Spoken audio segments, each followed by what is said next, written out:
Thomas Workman and A.J. Kavanagh are intuitive channels who have a remarkable ability to speak for a spiritual collective they call the Guides. They are unique in that they channel the Guides together, sharing one mind as they deliver messages. The primary interest of the Guides is helping us all live consistently in the state of joy, accomplished through a set of simple practices they call the Infinite Pathway.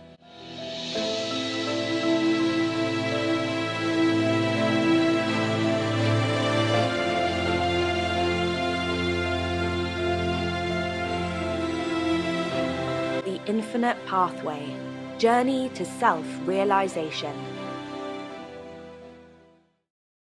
Hi, I'm AJ Kavanagh. And I'm Thomas Workman. Welcome to our season finale of the Infinite Pathway, Journey to Self-Realization. Throughout this series, Thomas and I are talking about some of the most important messages that we've channeled from the Guides, who all want us to live consistently in the state of joy.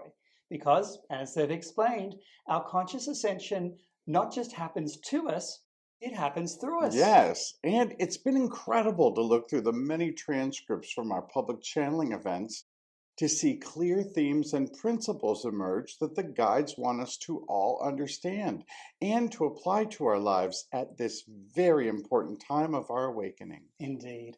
The Guides have provided a set of principles for us that, when realized together, show us all exactly how we can understand and embrace these amazing times we're living in and the opportunity we all have to advance our consciousness. Yes, and everything we've discussed throughout this entire series has been hinting at this episode's final topic of oneness. Yes. Well, Tom, not just hinting at it, Yeah. but everything we've discussed throughout this series actually culminates in our realization of oneness. That's right. And I'm sure many of us are now coming to this conscious awareness right now in one way or another. That's exactly right.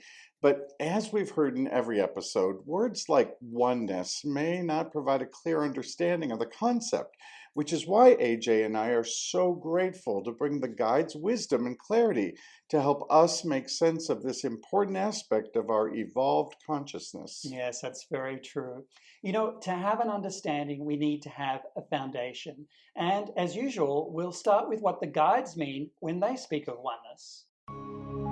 We often use the analogy of the diamond. We ask you to think of a large, well-chiseled diamond with many, many facets to it. And in each of those facets is its own shine, its own unique way of reflecting light, not like the one next to it, not like the one across from it, not like the one under it. And this is who we collectively are. This is what you are, a facet of a diamond. And we remind you that the diamond is incomplete without your facet, without your perspective, without your view, without your contribution. The diamond is incomplete. And therefore, we are able to accept what is the whole as opposed to its individual parts.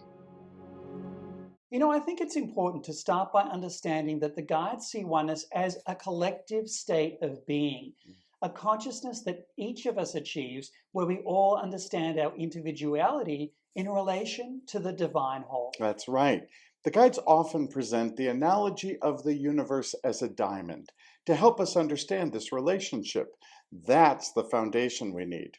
They remind each of us that we're all a unique facet of the diamond with our own reflection of the light of Source, as we talked about in episode 2 about vibration and episode 3 about each of us being part of divinity itself. Yes, the diamond analogy really illustrates oneness beautifully because we don't see the beauty of the diamond until we see all of the facets shining together as one whole.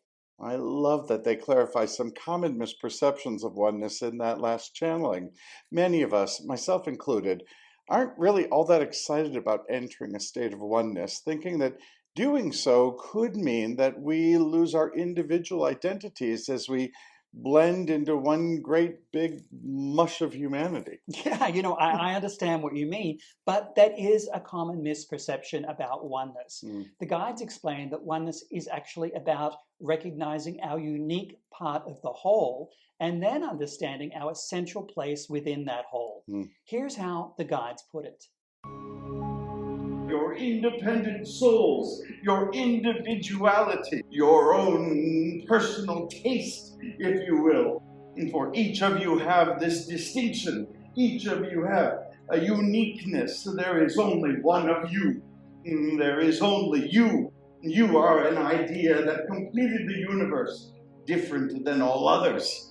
And therefore, you have this opportunity to connect together your individual identity with those of all others around you. For you are entering a time when it is most critical for you to recognize your connections not only with one another, but with all other beings that exist, those that are on this planet and those that are on other planets and other systems and in other dimensions. Now, this is an entirely different way of seeing ourselves in relation to everything else in the universe. And they mean everything. Everything. Yeah, let's listen to what they express here. For oneness is not just oneness on your planet. It's not just oneness among humans. It is oneness among all of the universe. It is oneness with all, including us who are non-physical.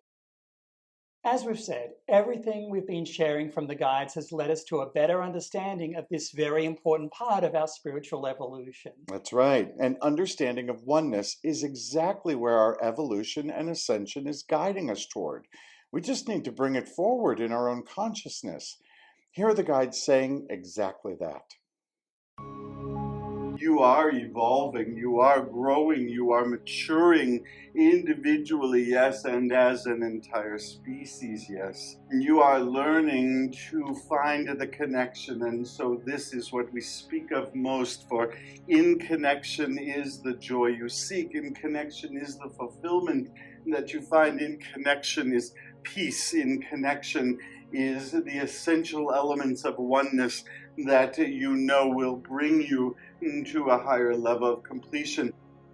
But as the guides also explain, our ability to realize a oneness consciousness is a choice that each of us make rather than a state of being we simply wake up into one day. So, in helping us to choose to adopt oneness consciousness, the guides are going to piece together the realization of our own divinity to our own connection to everything in the entire universe. As the guides express, oneness is not a state of being alone.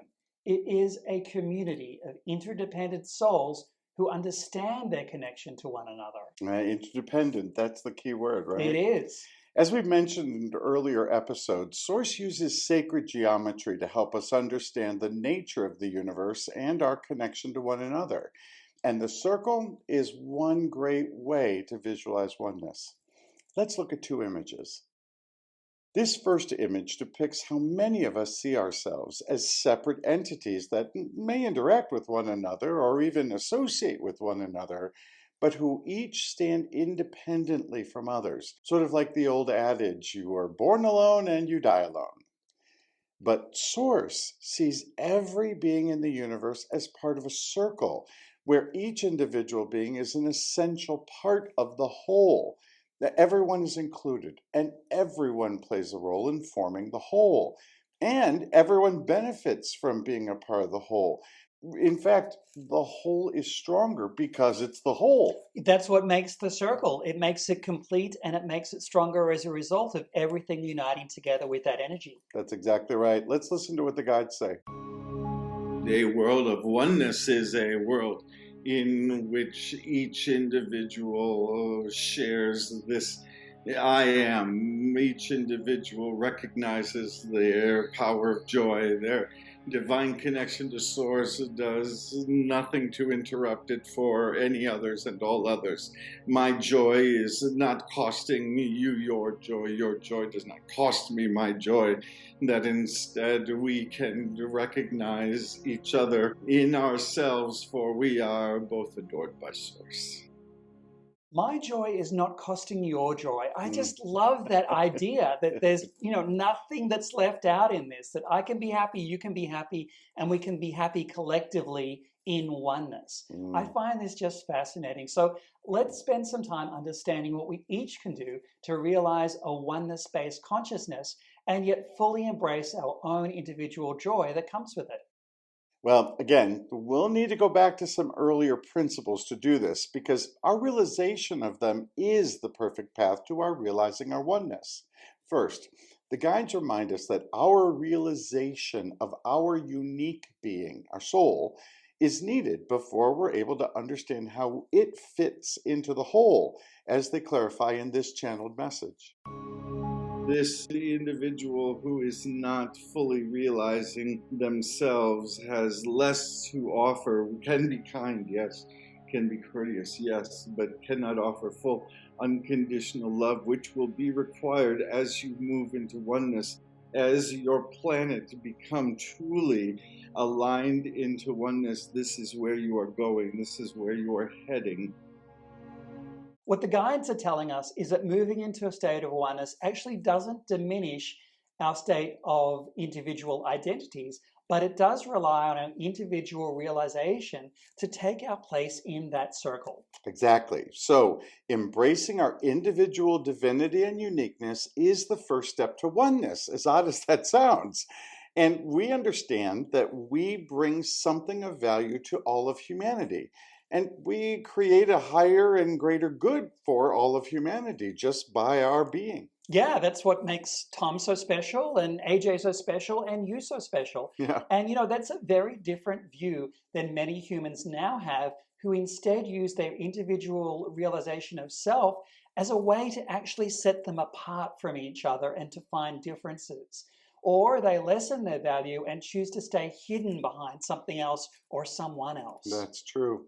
Many of us still see ourselves as separate entities that have to compete against one another to get what we need, as the guides explain here. And yet we would say to you that it is more than your accomplishment of your personal desires, for there is a planet of you who are all desiring at the same time, and therefore there are larger layers that must occur that allow for the intersection between all these intentions, and this is where the road becomes bumpy. Yes, this is where the challenge begins, for here your individual desire may feel in conflict with another's, and your individual desire is certainly affected by the intentions of others. This is part of why we talk so much of oneness as the destination for your evolution now. For in it is the opportunity to work past competition. Competition meaning the belief there's only so many resources, and therefore I must grab at, I must take over, I must have my share, my piece. Now, the guides make clear that our belief that we have to compete against one another leads us to judging one another or finding fault with one another to prove our own worth. And yet, the guides remind us that this way of being is not just flawed, it actually impedes our individual joy. Let's hear them say a little bit more about this. We encourage you now to continue in this way if you wish to benefit as well as we do from oneness. And this is an important question for you. Why be involved in oneness? Why be one? Why not have a separate voice, separate mind? And this you do have, as we are expressing to you now, but we are telling you that the conflict, the pushing against one another is not serving you or your planet well in any way, and you are beginning to realize its downfalls as you watch opposition for the sake of opposition, as you watch opinions that immediately upon their expression are designed to put down another opinion or to put down another perspective,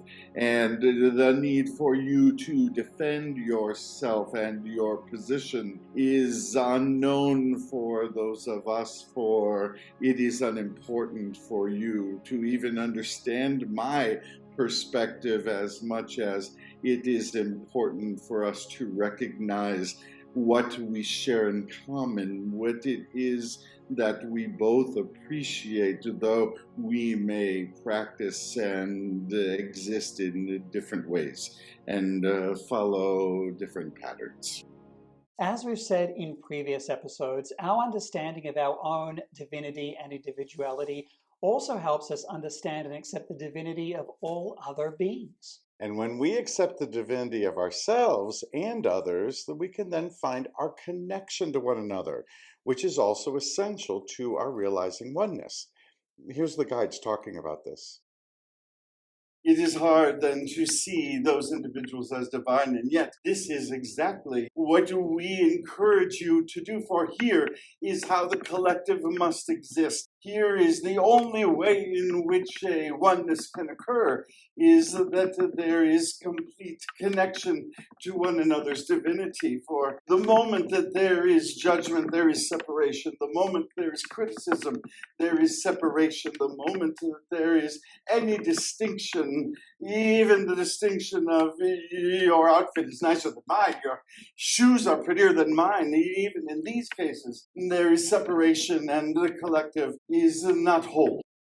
You know, this is just like when the guides talked about in episode 8 our connection that we have with one another. That's right. And here are the guides again expressing the importance of finding our connection with one another as a way to realize our oneness. It is the connection then between you and each other's spirits that enables you to find your unity, that enables you to find your oneness, that enables you to connect in ways that your physical body, your physical mind, even your physical emotions, what you call your heart, even these things are limited. They are not enough for you to connect with the heart of another. That is where unity, where oneness lives. This beautiful miracle, as you grow in your abilities to make this connection with one another as well as with every being throughout the universe, will serve you so very well, for in it is the answers to so many of the dilemmas you are now currently facing. One of the barriers to our finding those connections lies in our focusing on our differences rather than our similarities. In fact, the guides go as far as to say that it's our proclivity to judge one another based on our differences that keeps us from ascending to a oneness consciousness. Now, in this next clip, the guides lay out this challenge in full detail. As you speak of wishing to find oneness, we say to you, oneness begins first and foremost with your finding the connection that you have between those others. It is easier to do this, of course, when you are connected to those who are like you, who are similar. For you say, I like this, you like this, and the line is drawn. We wish for you to know that you have lines drawn between you and those who are the exact opposite of you, those who are nothing like you, those who are completely different from you, those that you do not like, those that you do not care for are the ones you are equally connected to. and to spend the time to understand that connection, to say, what is it that connects me to you? What is it that connects us? Changes your relationship to those things, the way in which you interact with those things. A critical change for you if you wish to live in a peaceful society. It seems you are unwilling to find those connections to those things that are not like you. It is easier to find the difference. Who is smarter? Who is funnier? Who is richer? Who is prettier? And we could go on with many of these separators that you have filled for yourself. It really seems that this sums up our current times, where we focus more on what separates us than the many things that we actually indeed do have in common together. We have the choice to pivot our thinking in any moment about what separates us and instead focus on what we share, as the guides express here. We ask you gently to identify your separators and to reconsider your separators and to reconsider how they are serving you and in what ways they are helping you. For, as we've said earlier, they do not feel good when we separate from another being, when we say, what is the difference between you and I versus what connects us? What connects you more than anything else is that they, like you, are a creation of the universe. What connects you more than anything else is that Source adores them in the same way it adores you. It's amazing, isn't it? When we focus on something as simple as recognizing another being as equally adored by Source as we are, we instantly find the start to our connection. Right. And from that start, there's so much more we can find that connects us to one another and helps us see how we are both part of the same whole. So, realizing our own unique, eternal, and divine self helps us realize the divinity in our other beings and enables us to find our connection to one another. And all of that is the foundation of our realized oneness. And then everything is perfect, right? Well, not so fast. The truth is that we actually don't know what it will look like because we've not achieved oneness yet. But we can imagine that when we reach a oneness consciousness, we're able to gain the ability to co-create systems that lead to our collective greater good and find the solutions to those things that keep us from our joy. Now, wouldn't that be amazing? Yeah. Here are the guides providing us their vision of what our lives might look like when we realize oneness. You play a role in this as well, in that your choices each and every day are also critical in terms of this transition, for you have this opportunity to create a new energy, to cooperate where you might want to oppose, to coexist, to find a piece of acceptance, to express love, to show goodwill, to enable yourselves to express an energy of oneness that does permeate, that does affect, that does ring out to your entire vibratory nature and has a great effect. Do not think that your small drop of water in the great ocean that seems to be churning does not have impact. It has great impact.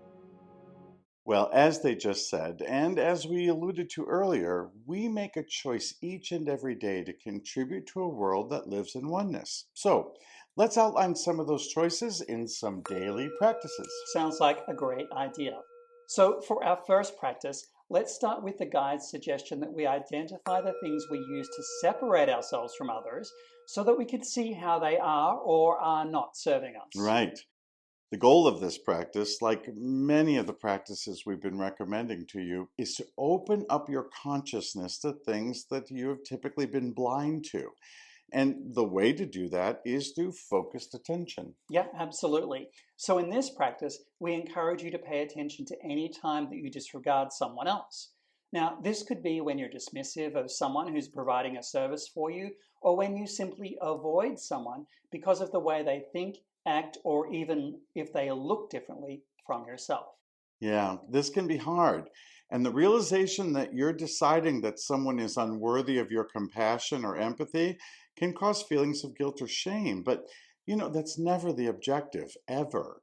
All Source wants for you is to become conscious of your choice and your beliefs to separate from others and to make conscious choices about them. Like, for example, there's a belief that a lot of people use for a common phrase. I've heard you say it. Yeah, it's that joke, the world would be fine if it wasn't for other people. Right, but Yeah. And, the idea that, my opinion is the only opinion that matters. that's right. Neither one of these are necessarily helpful towards oneness, but recognizing that those are your beliefs and attitudes are what's important here. Absolutely. Now, the guides are not saying that you need to love everyone, Mm-mm. even that you have to interact with everyone.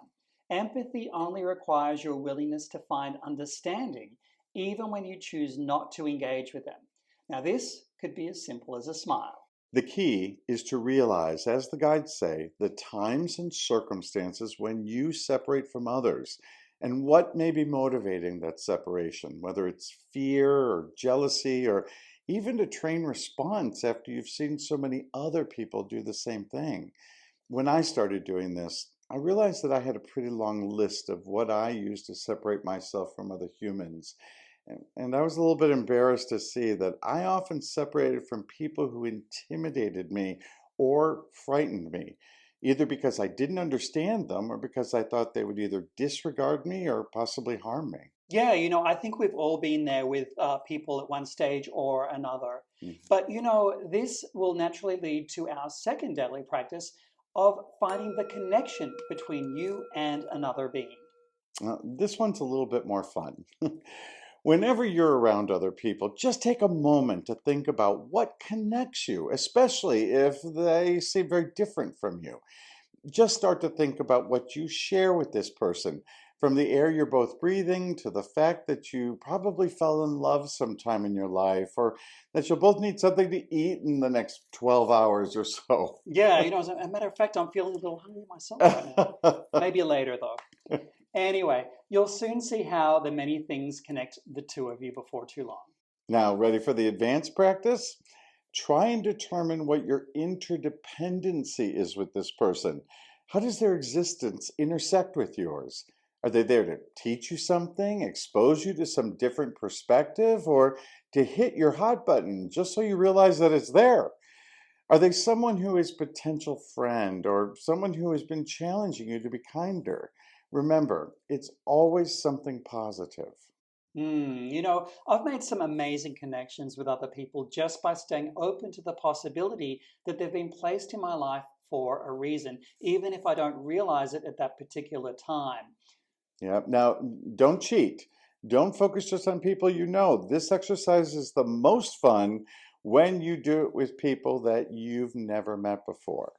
Now, one more practice that helps us put all of this together.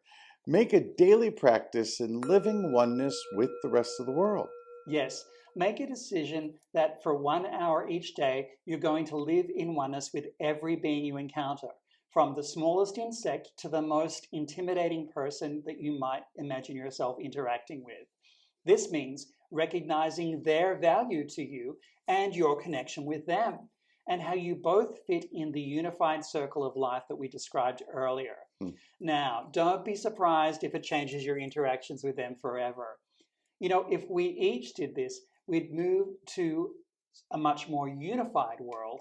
Mm. And what's important here in this practice is to understand that there is so much more for us to experience in this state of oneness than there is in our separation. Our ability to easily manifest and experience everyday joy without resistance or stress is just a sampling of what we can expect in oneness-based consciousness. That's right.